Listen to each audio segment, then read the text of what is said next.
Okay, hey, welcome to another episode of On the Wrist from Off the Cuff, and yes, you're seeing it here. This was probably one of my most requested comparisons, or just something to check out. Everybody was singing the praises of the San Martin version 4 of the SN007-G, which essentially pays homage to the same watch that the Seiko SBDC101 pays homage to as well, which is the Seiko 62MAS.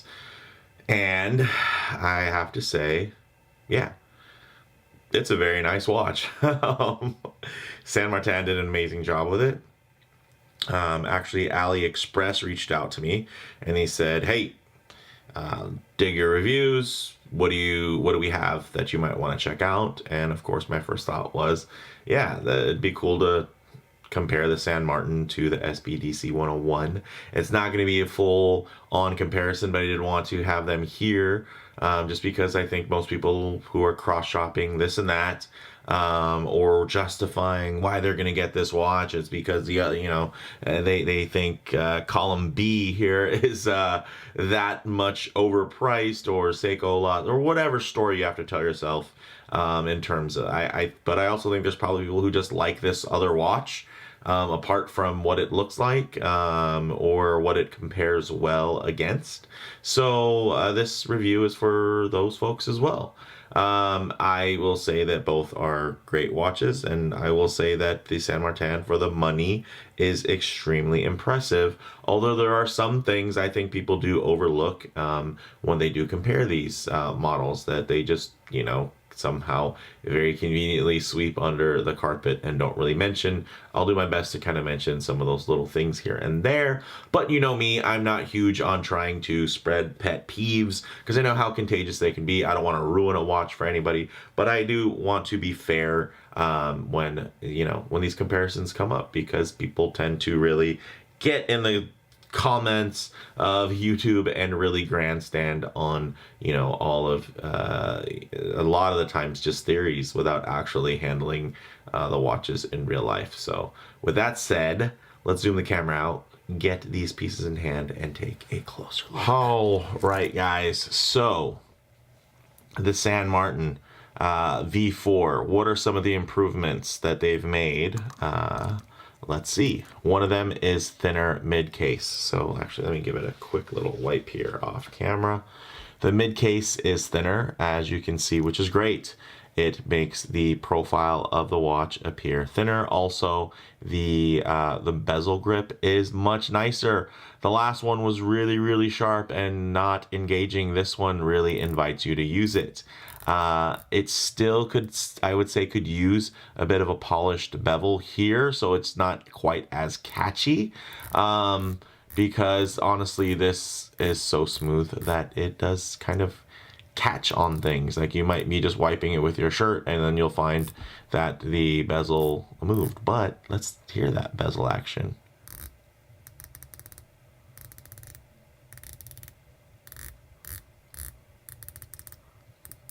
It's very good. It's a great trade-off between very smooth and very clicky. In terms of the bracelet, it's still pretty much the same, which I think is nice. It mimics the more modern 62MAS, which actually was released before the SPB143 or SBDC101, depending on international versus JDM nomenclatures. It really kind of imitates that style, and I think it looks good, and it's harder to do, so props to them for choosing to kind of recreate one that was a little bit more challenging. I will say that the flow, this being more of a rounded center link here than these being more flat, doesn't quite flow as well. And then depending on when you buy yours, you might have this kind of V style milled folding clasp there, or you might have the push button, so with the single lock, with just the push buttons, versus this being a double lock. Both of them are great, but this one doesn't have a beveled edge. The other one does and looks kind of nicer, but some of you might prefer the additional micro adjusts here, as well as the extra locking security. On the back, you can see the signature kind of shark logo that's shared by quite a few other watches that I think come out of the same factory as Saint Martin. And then also they updated the signed crown with this kind of almost Bitcoin dollar sign-esque S there, which isn't the greatest, but for those of you that, you know, really want a signed crown, that is absolutely a signed crown. One thing I will say, and you can see it right here. Ooh, I might. Sorry about that. Oh, wow. Sneeze came on me. But if you look at where the end link meets the case there, it actually, and again, this could just be the tolerance in the model that I got. It comes up, it catches. If you touch that, which is there a reason for you to ever touch that? No, but it's sharp. It's sharp and it catches. So that's, you know, again, a small thing. Like these, did I say how much this watch costs yet? The list price, I think it's supposed to be $345. AliExpress, $241.50. Amazing, right? 40 millimeter diameter, 13.7 millimeters thick, 50 millimeters lug to lug, drilled lug, stainless steel, brushed and polished. This sapphire is fantastic. Check this out. Really well done. Double dome. So dome on the outside, dome on the inside, so much less distortion. It does have that kind of boxed edge there, which is great, and I think aesthetically fantastic. I mean, it's a handsome watch, and I think it does a really good job assimilating here, but you can see actually single dome, right? So, hey, props to Saint Martin. There, with the single dome, you're getting a lot more distortion. Some people are into that. I personally will prefer clarity over distortion.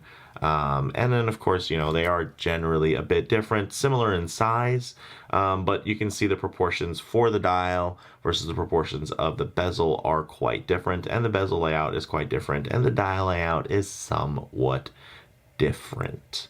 The side profile, because of the upper and lower beveled edge, to me, to my eye, the Seiko will appear thinner and wear better, but that's my opinion.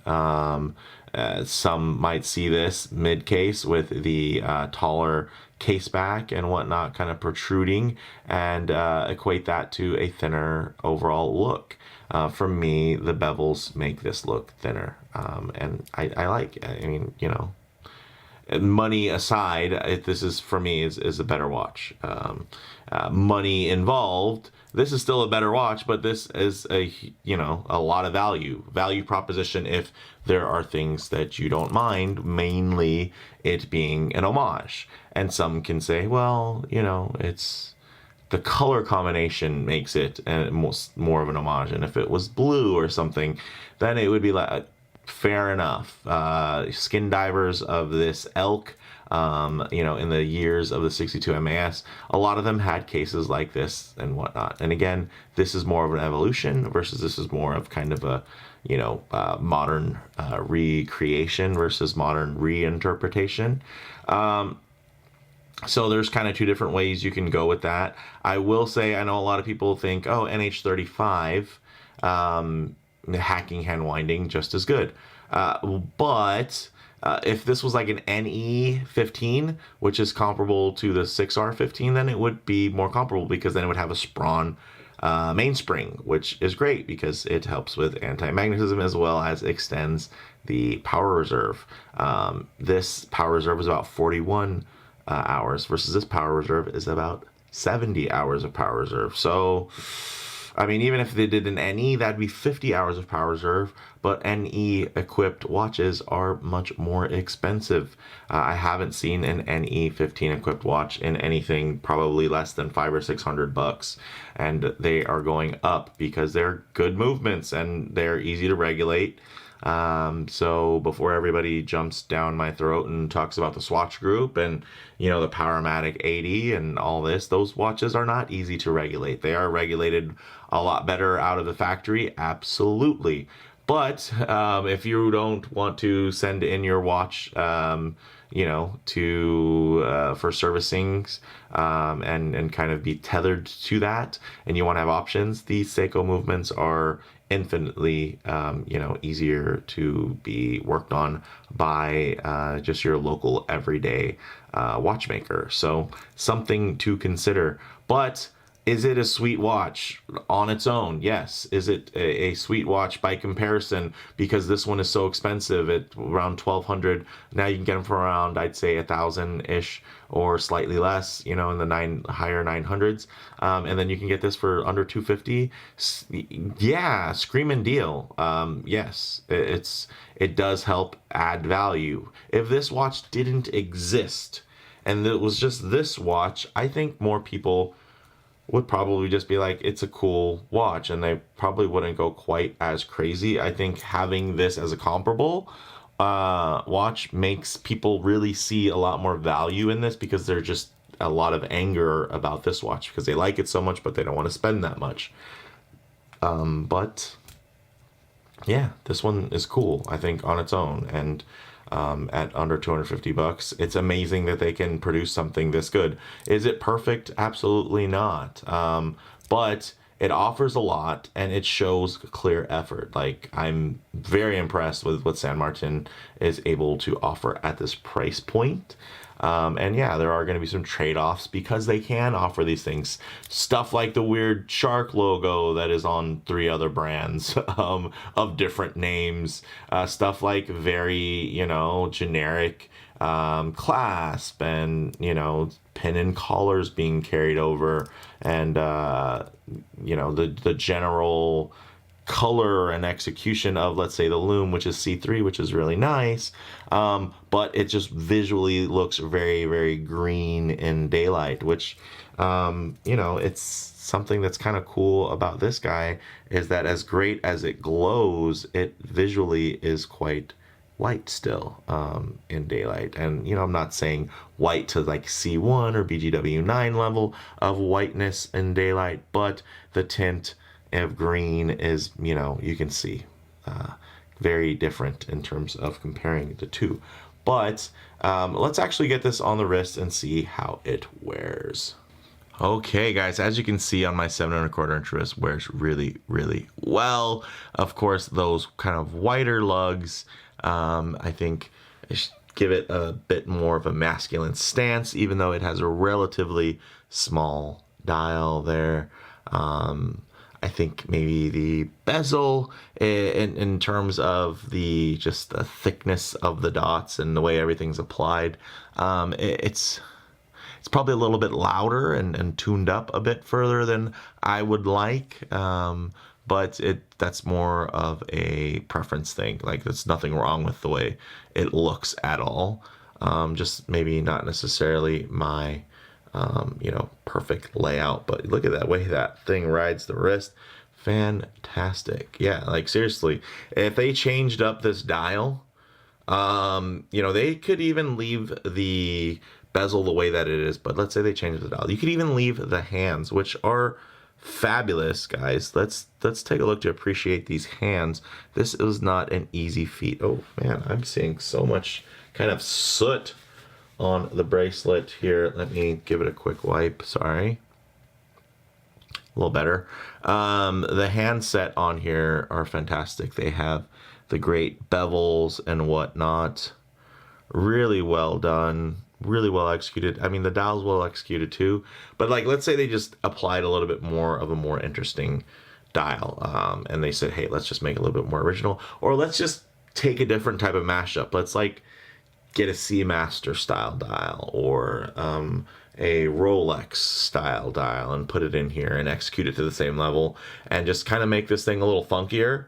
this could be a really cool watch. You know, put a Swiss movement in it or something like that, or maybe an NE movement, just to get a more of a like extended power reserve, and you know, of course, a little bit more anti-magnetic properties. And yeah, dude, this thing could be something that could really elude away and escape the whole homage space, because at the end of the day, it is, you know, this silhouette isn't necessarily, you know, Seiko's DNA. Yes, it is Seiko's first diver DNA, but what Seiko's known for, I'd say you can see that more here in this Seiko, right? Like the splitting of the indices there. Like this just...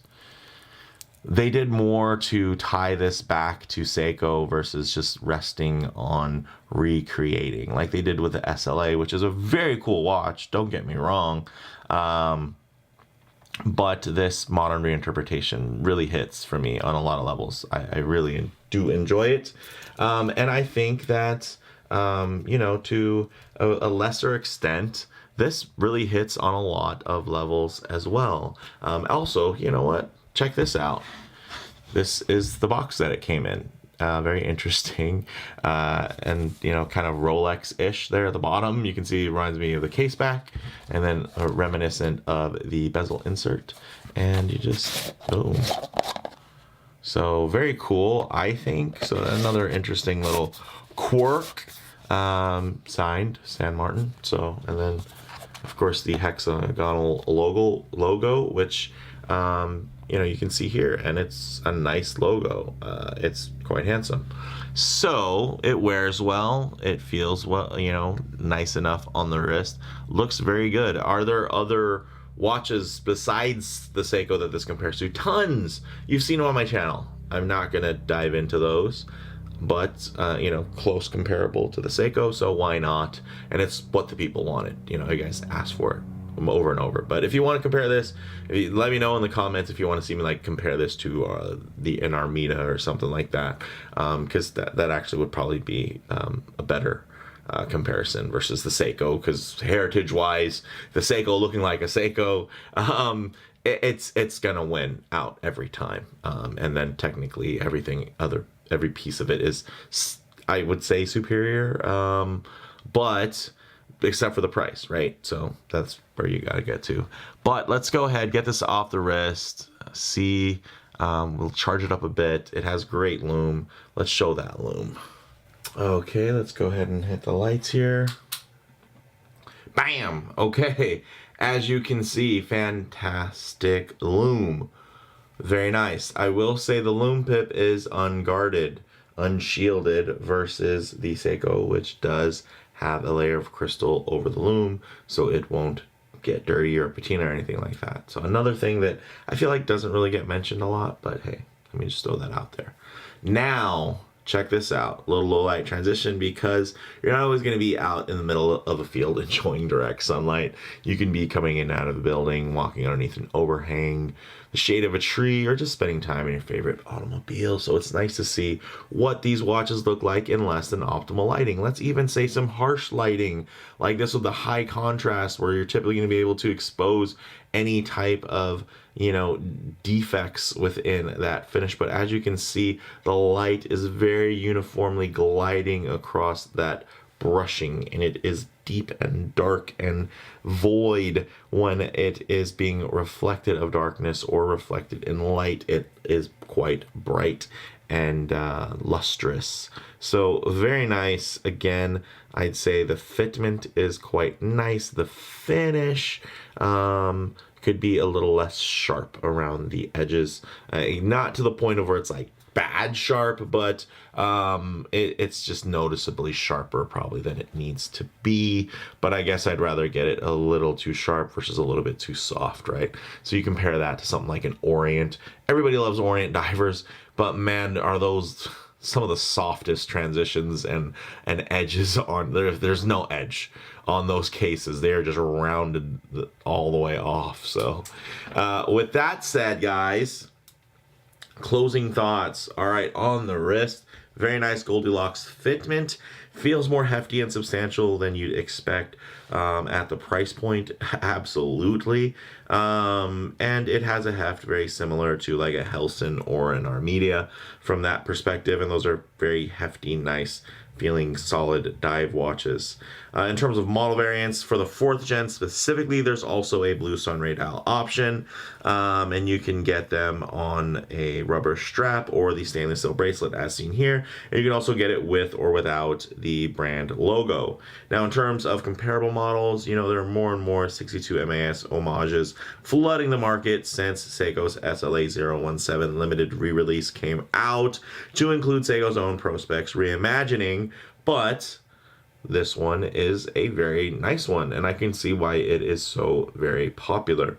And yeah, again, price point wise, yeah, this is an outstanding deal. And there's, you know, there are things that aren't perfect about it, but there's not really anything wrong with it, which I can appreciate, right? It's not like there's not any defects on it. There's just points that could be better. And for a watch that costs less than $250, you should expect places where things could be better. And honestly, you kind of should expect certain things to be wrong, for me to be perfectly honest with you. But this, it just gets a lot right, and I can't argue with that. So if you have one of these, my gosh, I hope you enjoy wearing it. And if you're thinking about getting one, you know, don't think on it too long, because before you know it, there'll be another version out. But yeah, no, this thing's cool. Bottom line, guys, this is one of the top spec divers in the $250 range. It's a lovely alternative to Seiko's recent similarly themed SBDC101 or SPB143. And it's just, there's a reason why a lot of people hail this as kind of, or not this watch, but the watch that's very comparable to that you saw earlier on the screen, as kind of the perfect $1,000 Seiko diver. And this is being, you're able to experience probably like 80% of that proposition, but for less than a quarter of the cost. So like 80% for 25% of the cost. It's like 80% of the watch, which it's not 100%, it's not 90, it's 80. Yeah, there's a fair difference between this and that, you know, Prospex watch. Yes, absolutely. And yes, some of it you can overlook depending on whatever other things, but I think honestly, objectively, there's probably about a 20% gap. But it's only 25% of the cost. So that is just something else. That's pretty impressive. And it's just something that you can't not root for. And when it comes to the underdog. So yeah, I'm glad you guys kept, you know, hitting me in the comments, hey, check out the V4. Oh man, the V4. Everybody's singing the praise of the V4. And is it, you know, it's not quite as nice as some people are making it sound like it's, you know, the smart man's Black Bay 58. It's not that. It's not even anywhere. No, it's just, let's not overhype this thing. It's a very nice watch that could probably cost $500 to $700 if it had a different brand name, to be honest. And if it had a little bit less of a derivative look. But if it was finished to this level, and it had these capabilities, yeah, this could be a $500 to $700 watch very, very easily. And maybe it will be. So let me know what you guys think in the comments below. If you like the video, please do hit like. And if you haven't already, please do subscribe for more content just like this. Thanks, guys.